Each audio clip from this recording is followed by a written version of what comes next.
The crystalline throne room of the Zephyrian royal palace fell into absolute silence as Queen Zilla's four eyes widened in disbelief. Her iridescent scales shifted from their usual regal purple to a shocked silver, and her serpentine tail coiled tightly around the base of her throne.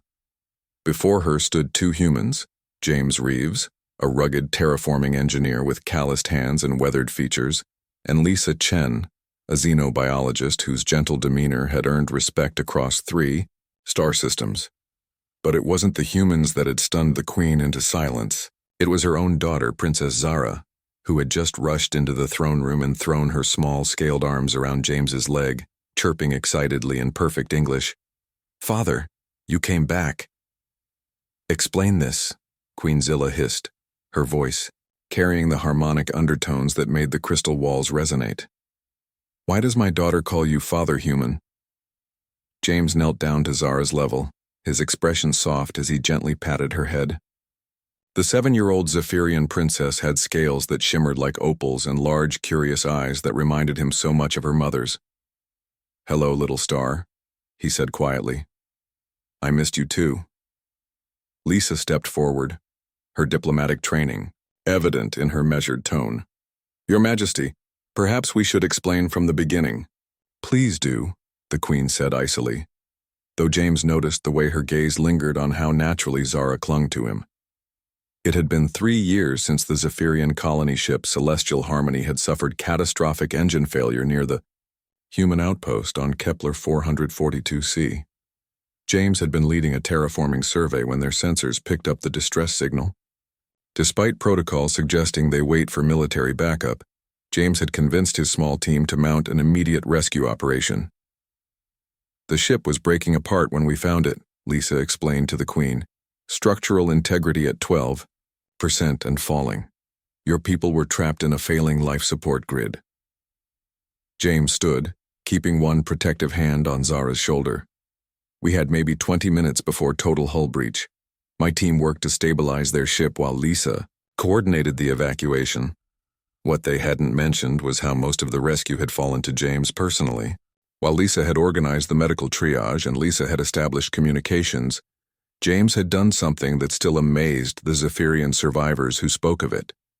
He had entered the collapsing ship 17 separate times, carrying out survivors one by one, including several who were too injured to move themselves.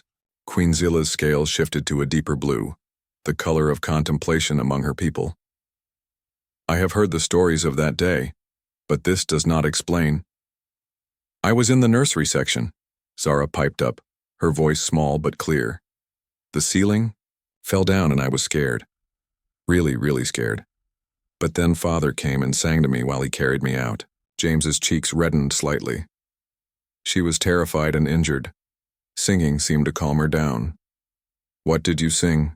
the Queen asked, her 4 eyes now fixed intently on James. "A human lullaby," James replied. "Something my grandmother used to sing to me. You are my sunshine." The Queen's scales rippled with an emotion James couldn't identify. "Continue your account." Lisa picked up the story.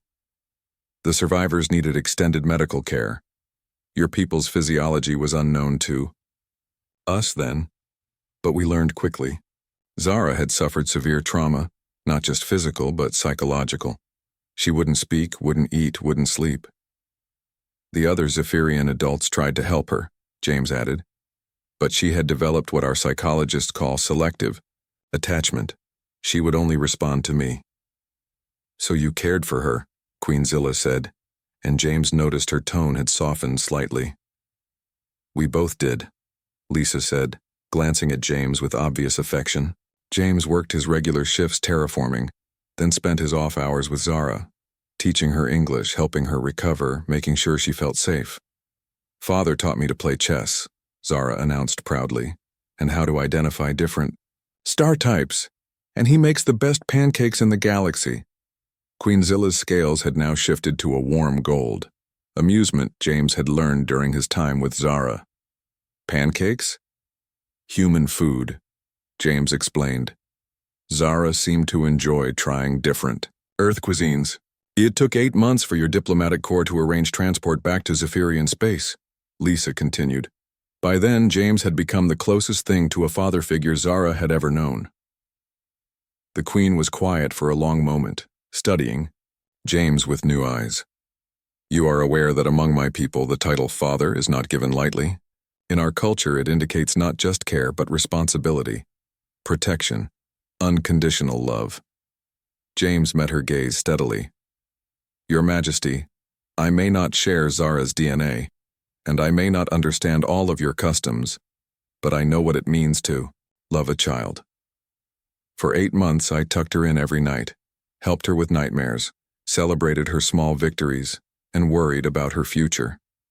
If that's not what being a father means, then I don't know what is. And now? The Queen asked. You are here to say goodbye? Actually, Lisa interjected, producing a sealed diplomatic pouch. We're here with a proposal from the Human Zephyrian Cultural Exchange Initiative. Queen Zilla accepted the documents, her scales now cycling through various colors as she read. A permanent ambassadorial position? Here on Zephyria Prime? If you'll have us, James said simply. I know Zara has her real family now, but if there's room in her life for the human who taught her to make pancakes. Zara looked up at her mother with pleading eyes. Please, Mother?